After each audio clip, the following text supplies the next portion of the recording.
দর্শক, একটা ইন্টারেস্টিং খবর। সেটি হচ্ছে জালিয়াতি করে বোনকে সম্পত্তি দিতে চেয়েছিলেন টিউলিপ। কেন জালিয়াতি? দুটি কারণ। একটা হচ্ছে যে তার নামে সম্পত্তি আছে, সুতরাং পূর্বাচলে যদি আরেকটা সম্পত্তি নিতে হয় তাহলে পারে না। ঢাকা শহরের কেউ একাধিক সম্পত্তির মালিক হতে পারবে না বা জমির মালিক হতে পারবে না। এখন টিউলিপ সিদ্দিকির তো আছে, সে কারণে সে কি করছে, তার ছোট বোন আজমিনা সিদ্দিক তার নামে সেটা হস্তান্তরের চেষ্টা করছে, তাও জালিয়াতির মাধ্যমে। টিপ অফ আইসবার্গ, দুর্নীতি দমন কমিশনের চেয়ারম্যান বলছেন যে পরিমাণ তথ্য আসছে তাতে এই ঘটনাটা হচ্ছে একটা টিপ অফ আইসবার্গ, মানে খুব ছোট একটা আরো প্রচুর দুর্নীতির তথ্য আস্তে আস্তে তাদের হাতে আসছে এবং সেগুলো তারা প্রকাশ করবে। একটা হলো যে মানে এক ব্যক্তি একাধিক জমির মালিক হতে পারে না ঢাকা শহরে। আর একটা হলো যে তিনি যেহেতু এমপি এবং মন্ত্রী ব্রিটেনে, সুতরাং তার নামে যদি বাংলাদেশে সম্পত্তি থাকে, জমি থাকে, তাহলে এইটা ব্রিটেনে ঝামেলা হবে। তার মন্ত্রিত্ব এবং তার এমপিত্ব দুটাই একটি চ্যালেঞ্জের মুখে পড়বে। সুতরাং তার বোন যেহেতু মন্ত্রী না, এমপি না, সুতরাং সে তার সম্পত্তিটা বোনের নামে হস্তান্তরের চেষ্টা করছে। এই জালিয়াতির ঘটনা ধরা পড়ছে দুদকের কাছে। এখানে বলা হচ্ছে যে দুদক সাবেক ব্রিটিশ সিটি মন্ত্রী টিউলিপ সিদ্দিকের বিরুদ্ধে তার বোনের কাছে সম্পত্তি হস্তান্তরের সময় জাল নোটারি নথি ব্যবহারের অভিযোগ এনেছে। বাংলাদেশ সরকারের মালিকানাধীন জমির অবৈধ বরাদ্দের বিষয়ে চলমান তদন্তের অংশ হিসেবে এটি উঠে এসছে। আরও আসছে, দুদক বলছে বাংলাদেশের সাবেক প্রধানমন্ত্রী শেখ হাসিনার বোনের মেয়ে তার রাজনৈতিক প্রভাব ব্যবহার করে ঢাকার পূর্বাচল নিউ টাউন প্রকল্পের সরকারি প্লট নিজে এবং তার পরিবারের জন্য নিশ্চিত করেন। এর মাধ্যমে তিনি অবৈধভাবে রাষ্ট্রীয় সম্পত্তি বরাদ্দ থেকে উপকৃত হয়েছেন। সংস্থাটি আরও দাবি করছে তিনি একটি ভুয়া নোটারি নথি ব্যবহার করে ঢাকার গুলশানের একটি ফ্ল্যাট এবং তার বোন আজমিনা সিদ্দিকের নামে হস্তান্তর করেছেন। বৃহস্পতিবার প্রকাশিত চার্জশিটে বলা হচ্ছে দুদক এখন আদালতে আনুষ্ঠানিক অভিযোগ দায়ের করবে, যা প্রসিকিউশনের জন্য আনুষ্ঠানিক অনুমোদনের অপেক্ষায় থাকবে। অভিযোগ গ্রহণ হলে মামলাটি বিচারিক প্রক্রিয়ায় প্রবেশ করবে। মোট কথা, এখন টিউলিপের এই যে অবৈধ কর্মকাণ্ড, বাংলাদেশে এর বিচার হবে। এর বিচার যদি এখানে হয় তাহলে তার এমপিত্ব থাকবে, মন্ত্রিত্ব থাকবে, এটা ব্রিটেনে ঝড় তুলবে। এবং এই খবরটা কিন্তু ওই ব্রিটিশ পত্রিকার সূত্র ধরেই বলছি দর্শক আপনাদেরকে। টিউলিপ সিদ্দিক জানুয়ারিতে যুক্তরাজ্যের মন্ত্রিত্ব থেকে পদত্যাগ করেন। তার বিরুদ্ধে ওঠা অভিযোগের মধ্যে অন্যতম ছিল তিনি আওয়ামী লীগের সঙ্গে সংশ্লিষ্ট সুবিধাভোগী ছিলেন। এই অভিযোগ প্রকাশিত হলে তিনি ব্যাপক রাজনৈতিক চাপে পড়েন, তবে তিনি বরাবরই তার বিরুদ্ধে আনা অভিযোগ অস্বীকার করেছেন।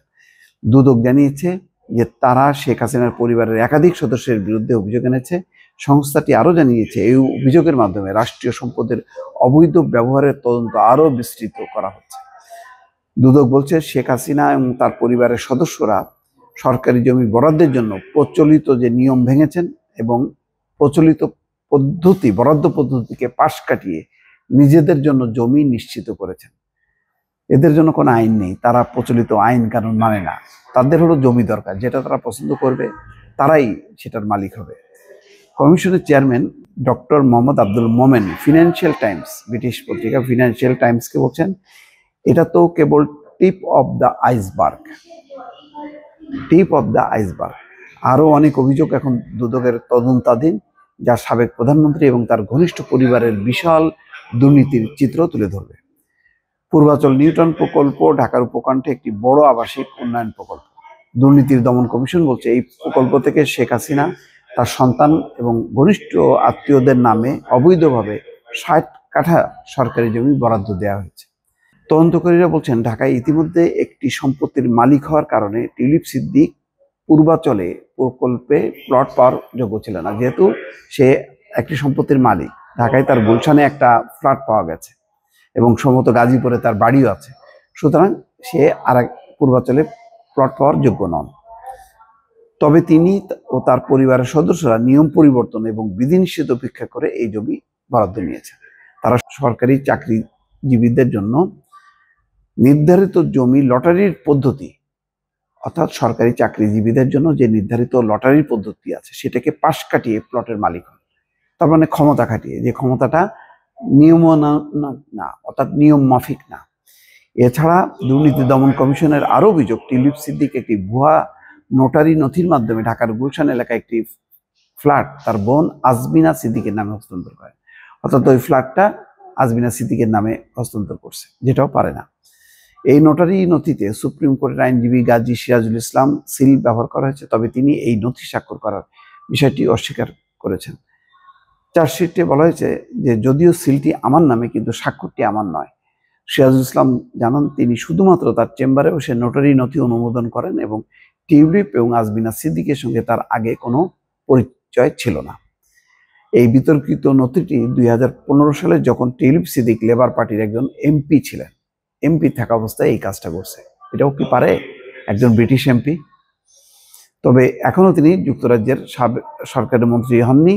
তখন তিনি দুর্নীতি দমন কমিশনের দাবি, এই জালিয়াতির উদ্দেশ্য ছিল প্রকৃত সম্পত্তির মালিকানা গোপন করা। অর্থাৎ সে যে বাংলাদেশে কোনো সম্পত্তির মালিক এটা গোপন রাখার জন্য সে তার বোন আজমিনা সিদ্দিকের নামে হস্তান্তর করছে, এবং সেটাও একটা জাল নথি উত্থাপনের মধ্যে দিয়ে। সেটি তদন্তে বেরিয়ে আসছে। দর্শক ভালো থাকবেন, আল্লাহ হাফেজ।